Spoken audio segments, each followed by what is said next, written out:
नमस्कार साथियों, आप सभी का स्वागत है अपने चैनल श्री विद्यापीठ पर। हम लोग टाइम किल ना करके हम लोग सीधे मेन टॉपिक पे आते हैं और आपको बताते हैं कि जो टॉपिक पढ़ने जा रहे हैं ये बाल विकास एवं शिक्षण विधियां हैं। इसके पहले अध्याय में कि बाल विकास क्या है, उसका अर्थ क्या है, तो उससे रिलेटेड ये सारे ऑब्जेक्टिव क्वेश्चन हैं जो किसी भी एग्जामिनेशन के लिए इसमें बाल विकास और शिक्षण विधियां पूछी जाती हैं, उसके लिए बहुत महत्वपूर्ण है। तो हम लोग सीधे क्वेश्चन आंसर हम लोग पढ़ते हैं। हम लोग बता दें आपको पहले, हम ये पहला अध्याय है बाल विकास का अर्थ, उसकी आवश्यकताएं, उसका क्षेत्र है और ये केवल ऑप्शनल क्वेश्चंस हैं, वस्तुनिष्ठ प्रश्न हैं। पहला क्वेश्चन वह है संवेगात्मक विकास के अंतर्गत अनुभव के कितने पक्ष होते हैं? 3। याद रखना, हम आपको इसमें डिटेल बात नहीं करेंगे। डिटेल में हमने अपने चैनल पर पढ़ा चुके हैं इसको हम, तो आप वहाँ पर देखिएगा जहाँ पे हम सीधे क्वेश्चन और उसके आंसर बताएंगे। इसमें दो कारण हैं। नंबर 1 कारण, जो बच्चे नहीं पढ़े होंगे वो पहले वीडियो देखें, उसकी जानकारी करें, इसके बाद उसको पढ़ें, इसको सॉल्व करें। दूसरा, ये उनको बेनिफिशियल उनके लिए है जिन्होंने कहीं पढ़ रखा है, तो सीधे क्वेश्चन पढ़ेंगे, उनको अपने आप ये रिवीजन टाइप का हो जाएगा। हम सीधे क्वेश्चन पढ़ेंगे और हम सीधे उसका आंसर देंगे, ठीक है। क्वेश्चन नंबर 2 कहता है, यह कथन किसका है कि शिशु अपनी तथा अपने संसार की अधिकांश बातें खेल के द्वारा सीखता है? ये स्टेटमेंट है स्टैंग का। क्वेश्चन नंबर 3 कहता है, शरीर के आकार में वृद्धि होती है क्योंकि शरीर और गत्यात्मक विकास होता है, संवेगात्मक विकास होता है, संज्ञानात्मक विकास होता है या नैतिक विकास होता है? इसका जो आंसर है वो है शारीरिक और गत्यात्मक विकास होता है। क्वेश्चन नंबर 4 कहता है, कौन सी विकास की अवस्था वयस्कता के संक्रमण की पहल करती है? वयासंधि, बाल्यावस्था, किशोरावस्था या इनमें से कोई नहीं? इसका सही आंसर है किशोरावस्था। क्वेश्चन नंबर 5 कहता है, परिपक्वता का संबंध किससे है? विकास से है, बुद्धि से है, सृजनात्मकता से है, रुचि से है? इसका सही आंसर है विकास से है। क्वेश्चन नंबर 6 कहता है, विकास में वृद्धि से क्या तात्पर्य है? नंबर 1, ज्ञान में वृद्धि से। दूसरा, संवेगों में वृद्धि से। तीसरा, आकार, सोच, समझ, कौशलों में वृद्धि से। सही इसका आंसर है आकार, सोच, समझ, कौशलों में वृद्धि से है। क्वेश्चन नंबर कहता है, किस मनोविज्ञान के अनुसार विकास एक सतत और धीमी प्रक्रिया है? मतलब ये स्टेटमेंट, ये जो परिभाषा है कि विकास एक सतत और धीमी प्रक्रिया है, किसने कहा है? ये कहा, पहले ऑप्शन देख लीजिए, कॉलेसनिक, प्याजे, स्किनर या हरलॉक? ये कहा है स्किनर ने कहा है। क्वेश्चन नंबर कहता है, एक शिशु का सामाजिक विकास निर्भर होता है, मतलब किन बातों पर निर्भर होता है? पहला ऑप्शन है आपको अन्य लोगों के साथ अंतःक्रिया पर। दूसरा, शिशु को मिलने वाले प्यार और अपनत्व पर। तीसरा, उसके द्वारा दूसरों का ध्यान अपनी ओर आकर्षित करने की क्षमता पर, या इनमें सभी?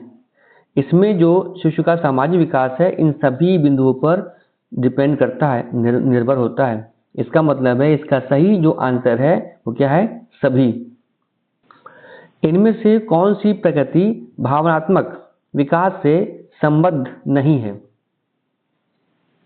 इसमें जो क्वेश्चन पूछ रहा है कि निम्नलिखित में से कौन सी प्रकृति भावनात्मक विकास से संबद्ध नहीं है? पहला, भावनाओं की उत्पत्ति शारीरिक परिवर्तन के साथ शुरू होती है। दूसरा, भावनाओं का जन्म के साथ होने लगता है। तीसरा, शुरुआती बाह्यकाल के दौरान भावनाओं का प्रचंड रूप नजर आता है। चौथा, भावनाएं शारीरिक विकास से संबद्ध होती हैं। तो इसमें पूछा है कि कौन सी प्रकृति जो है वो भावनात्मक विकास संबद्ध नहीं है। इसका है आंसर सेकंड कि भावनाओं का जन्म के साथ होने लगना ये सही नहीं है।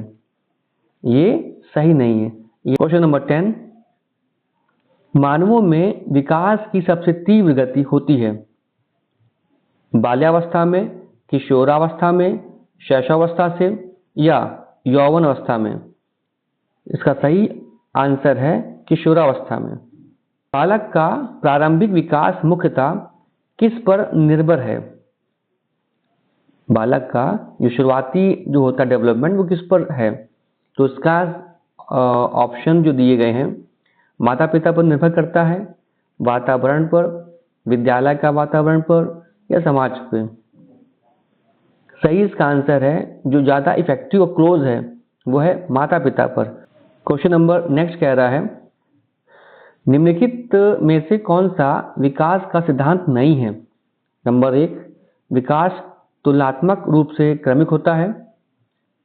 नंबर 2, विकास समय के साथ धीरे धीरे घटित होता है। ऑप्शन नंबर 3, विकास की सटीक गति एवं प्रकृति जन्म के समय ही निर्धारित हो जाती है। चौथा, व्यक्ति अलग अलग गति से विकास करता है।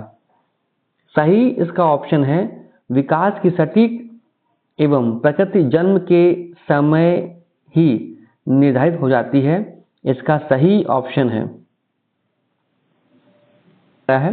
निम्नलिखित में से कौन विकास के व्यापक आयामों को सही पहचान करता है? फर्स्ट कहता है ऑप्शन संवेगात्मक, बौद्धिक, आध्यात्मिक एवं स्व। सेकंड ऑप्शन क्या है? शारीरिक, व्यक्तित्व, आध्यात्मिक एवं संवेगात्मक। थर्ड ऑप्शन कहता है कि सामाजिक होना चाहिए, शारीरिक या व्यक्तित्व या स्व। फोर्थ कहता है कि शारीरिक, संज्ञानात्मक, सामाजिक व संवेगात्मक। जो क्वेश्चन जो सही कह रहा है वो ज़्यादा है, कौन सा?